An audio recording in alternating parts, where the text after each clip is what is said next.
साथियों नमस्कार। आज अशोक महान पढ़ने का कार्य करेंगे। हिस्ट्री का टॉपिक है मौर्य वंश के शासक हुए अशोक और अशोक महान के बारे में आज हम चर्चा करेंगे।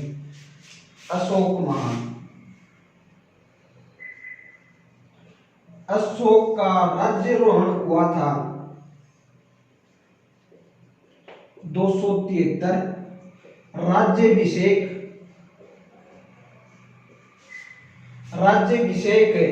269। कलिंग युद्ध 261 ईसा पूर्व, 269 ईसा पूर्व, 273 ईसा पूर्व। अशोक के आज हम शिलालेखों के बारे में पढ़ेंगे।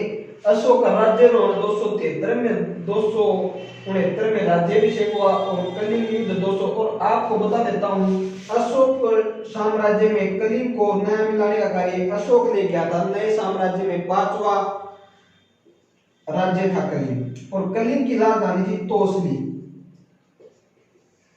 कलिंग की राजधानी थी तोसली। ये 5वां साम्राज्य था अशोक का। और आज हम इसके बारे में शिलालेखों के बारे में पढ़ने का कार्य करेंगे। और शिलालेखों का अध्ययन होता है एपिग्राफी।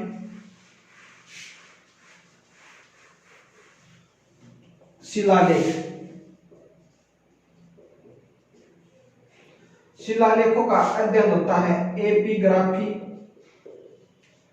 भारत में शिलालेखों की शुरुआत सर्वप्रथम अशोक ने की थी। अशोक और इसके 14 अभिलेख थे। अभिलेखों की संख्या थी 14।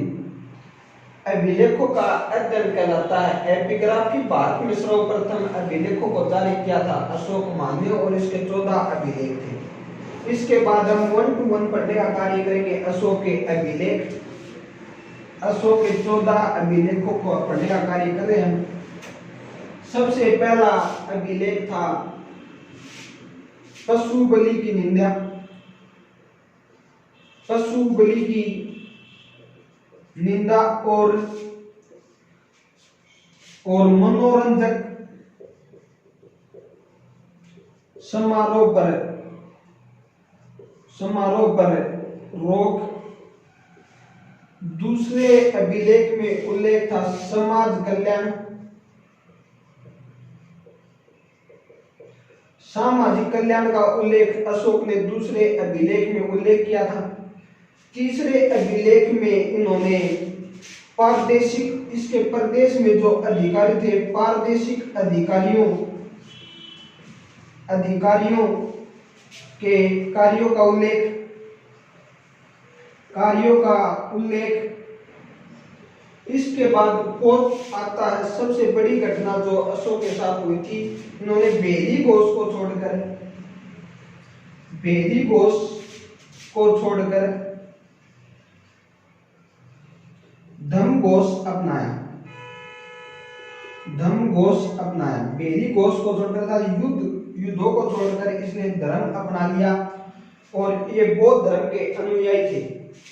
5वें अभिलेख में धम्म महापात्रों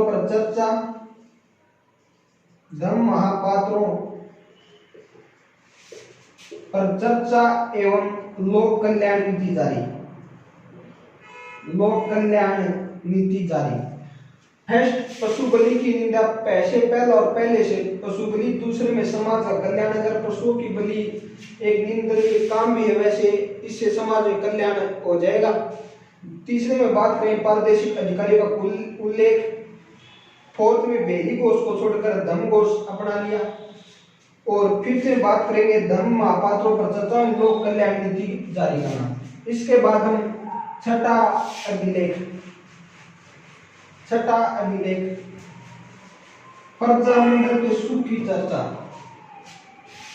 छठे में प्रजामंडल का सुख। प्रजामंडल का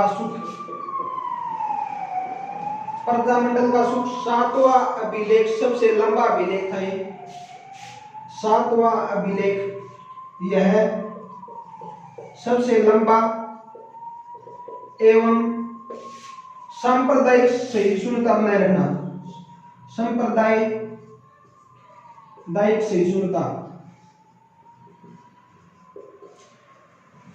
8वें अभिलेख में धम्म महापात्रों की यात्रा, धम्म महापात्रों की यात्रा। 10वें वर्ष बोध गया की यात्रा और बोधि वृक्ष को कटवाने का कार्य किया था शशांक ने बोधि वृक्ष को कटवाकर गंगा नदी में डाल दिया था। 10वें वर्ष बोध गया की यात्रा, बोध गया बिहार और बिहार की बराबर की पहाड़ियों में अशोक ने गुफाओं का भी निर्माण करवाया था बौद्ध भिक्षुओं के लिए। 9वें में रीति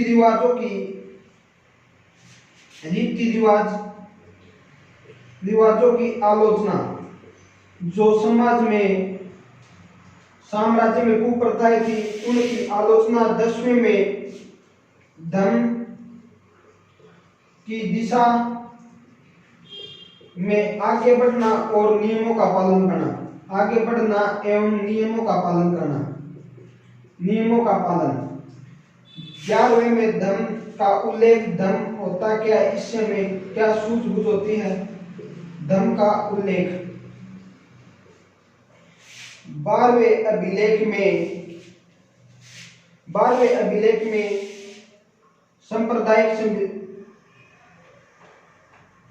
संप्रदाय एवं आपसी सहिष्णुता, इसका उल्लेख 14वें अभिलेख में अच्छी तरह से है। इसके बाद 13वें अभिलेख में कलिंग युद्ध का वर्णन, जो 261 ईस्वी में कलिंग युद्ध का उल्लेख है, और 14वें अभिलेख 11, 12 एवं 13वें अभिलेख खुदवाने का उल्लेख है, अभिलेख खुदवाने का उल्लेख। तो ये थे अशोक के 14 अभिलेख।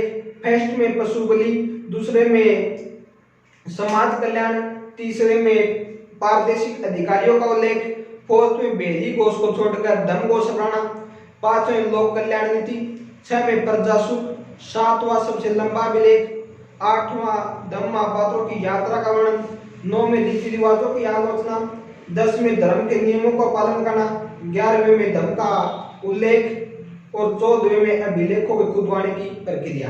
धन्यवाद वीडियो देखने के लिए। थैंक्स।